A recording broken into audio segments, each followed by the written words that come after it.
Israel Palestine issue போயிட்டு இருக்கிற இந்த பீரியட்ல கிரேட்டா தன்பர்க் அவங்க என்ன பண்றாங்க, நான் காசாவுக்கு போய் அங்க உள்ள பொதுமக்களுக்கு நான் உணவு தரேன் அப்படின்னு சொல்லி ஒரு போட்ல போனாங்க. ஒரு சின்ன ஒரு 2 ட்ரம்மு தான். அந்த ட்ரம்ல வந்து இவங்க ஃபுட் எடுத்துட்டு போறாங்க. இவங்களுக்கு ஒரு விஷயம் கன்ஃபார்மா தெரியும். என்னன்னா, அது ஒரு ஆக்டிவ் வார் ஜோன். நம்ம அங்க உள்ள போனோம் அப்படின்னா, இஸ்ரேல் ராணுவம் நம்மள பிடிப்பாங்க அப்படின்றது அவங்களுக்கு தெரியும். உள்ள போயிட்டு அங்க பண்ண விஷயம் என்ன?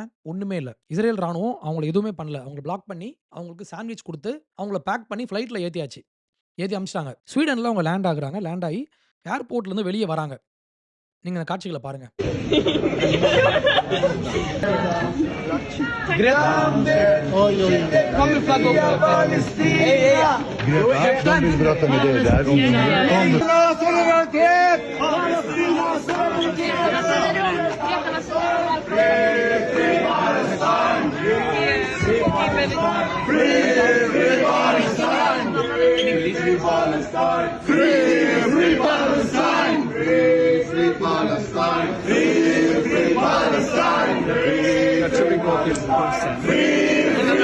நீங்க நோட்டீஸ் பண்ற ஃபர்ஸ்ட் விஷயம், அவங்களுடைய ஃபேஸ்.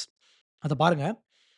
ஒரு சின்ன குழந்தை, ரைட்? அவங்க வந்த உடனே அவங்கள வெல்கம் பண்றதுக்கு பாலஸ்தீன கொடிய வச்சுக்கிட்டு, அவங்களுக்கு ஃப்ளவர் பொக்கேலாம் வச்சுட்டு, அவங்கள அப்படியே வெல்கம் பண்றாங்க. இவங்க ரொம்ப சந்தோஷமாயிடுறாங்க. மக்கள் அவங்க கூட நின்னு செல்ஃபி எடுக்குறாங்க. ஒரு சின்ன குழந்தைகிட்ட மொத்த மீடியாவும் போய், "உங்களுடைய கருத்து என்ன?" அப்படின்னு சொல்லி, அவங்கள எல்லாரும் அவங்கள ஃபோக்கஸ் பண்ணும்போது, முக்கியமாக அன்டியூ அட்டென்ஷன். அந்த வார்த்தை முக்கியம். தகுதியே இல்ல. அவங்க எதுவுமே சாதிக்கல. ஆனா, அவங்களுக்கு மொத்த கேமராவையும் கொண்டு போய் அங்க வச்சீங்க அப்டின்னா, சின்ன குழந்தைங்களுக்குன்னே ஒரு சில விஷயங்கள்லாம் உண்டு. நீங்க அவங்களுக்கு நெறைய அட்டென்ஷன் குடுக்கும்போது, உங்கள இம்ப்ரெஸ் பண்றதுக்கு அவங்க பல விஷயங்கள் பண்ணுவாங்க. இப்ப தன்பர்க் இவங்களுடைய கேஸ் எடுத்துக்கிட்டீங்கன்னா, இவங்க எப்போ உள்ள வராங்க, இந்த மாரி ஆக்டிவிசம் பண்றதுக்கு அப்டின்னா, 8 வயசுல. 8 வயசு குழந்தைக்கு என்ன தெரியும்? அதுவும் கிளைமேட் சேஞ்ச், ஃபாசில் ஃபியூவல்ஸ். அவங்களுக்கு என்ன புரியும் ஃபர்ஸ்ட்டு? நீங்க கிளைமேட் சேஞ்ச் உள்ளலாம் போனீங்கன்னா, ரொம்ப ஒரு காம்ப்ளக்ஸான ஒரு விஷயம் அது. அதுக்குள்ள ஃபாசில் ஃபியூவல்ஸ் இருக்கும். CO2 எமிஷன்ஸ் இருக்கும். அது எப்படி ஒர்க் ஆகுது? இதனால தான் CO2 எமிஷன்னால தான் குளோபல் வார்மிங் ஆகுதா? இந்த மாரி பல விஷயங்கள் இருக்கு. இது எதுவுமே தெரியாம ஒரு 8 வயசு குழந்தை, அவங்கள தூக்கிட்டு வந்து அது அவங்க ஸ்கூலுக்குலாம் போகல. ஸ்கூலுக்கு போயிட்டு அங்கருந்து ஸ்ட்ரைக் பண்றது. இந்த மாரிலாம் பண்ணிட்டு இருந்தாங்க. அப்போ ஸ்கூலுக்கு போன ஒரு குழந்தை ஸ்ட்ரைக் பண்ணுது அப்படின்னா, அப்ப என்ன பண்ணணும் அப்படின்னா, அவங்கள தூக்கிட்டு போயிட்டு உள்ள வச்சிருக்கணும் ஸ்கூல்ல. ஆனா, அத பண்ணல. எல்லாரும் என்ன பண்ட்டாங்க, இது ஒரு பெரிய புரட்சி அப்படின்னு சொல்லி நம்பி, எல்லாரும் அவங்க பின்னால போனாங்க. இப்ப இவங்களுக்கும் ஒரு அட்டென்ஷன் கிடைச்ச உடனே, அந்த குழந்தையும் இந்த ஹியூமனிட்டிய காக்க வந்த ஒரு ரட்சகர் அப்படின்னு அவங்களே நெனச்சுக்கிட்டு, அவங்க உள்ள வராங்க. உள்ள வந்ததுக்கப்புறம் பார்த்தீங்கன்னா, 2019ல டைம் மேகசின் அவங்கள the person of the year Time மேகசினுடைய கவர்ல அவங்களுடைய ஃபோட்டோ போடுறாங்க.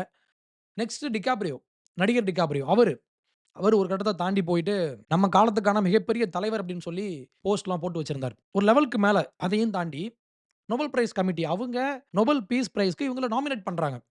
அப்ப என்ன ஆகும் அப்டின்னா, மொத்த உலகமும் இட் கோஸ் கிரேசி.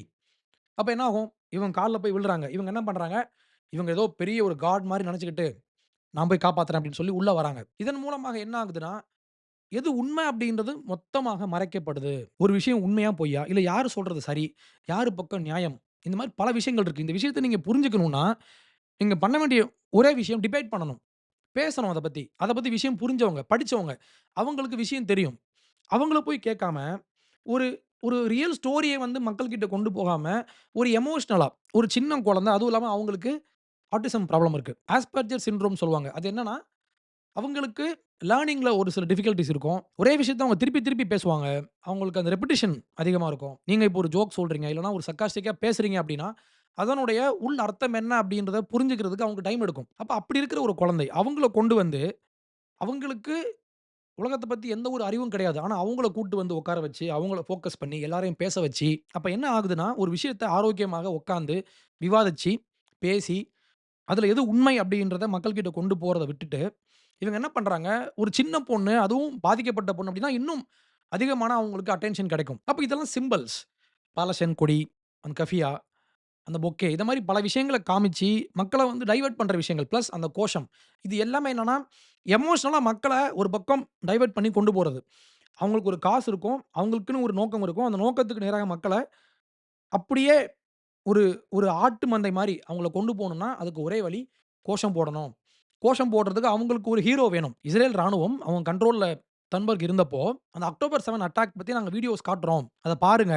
எவ்வளவு கொடூரமா கொன்னுருக்காங்கன்னு பாருங்க அப்படின்னு சொல்லி நாங்க காட்டுறோம் அப்படின்னு சொன்ன வீடியோவ இவங்க பார்க்கல. அப்போ உண்மையாகவே யாரு பக்கம் தப்பு இருக்கு, யாரு பக்கம் நியாயம் இருக்கு அப்படின்றத புரிஞ்சுக்கணும்னா, 2 சைட்ஸும் நீங்க கேட்கணும். ரைட்? ஆனா இங்க அப்படி கிடையாது. இவங்களுக்கு ஆக்டிவிசம். மக்கள எமோஷனலா மேனிபுலேட் பண்ணி, ஒரு இஷ்யூவ ஒரு எமோஷனலா மாத்தி வுடுறது. ஆனா இது எமோஷனே கிடையாது. It's all about facts.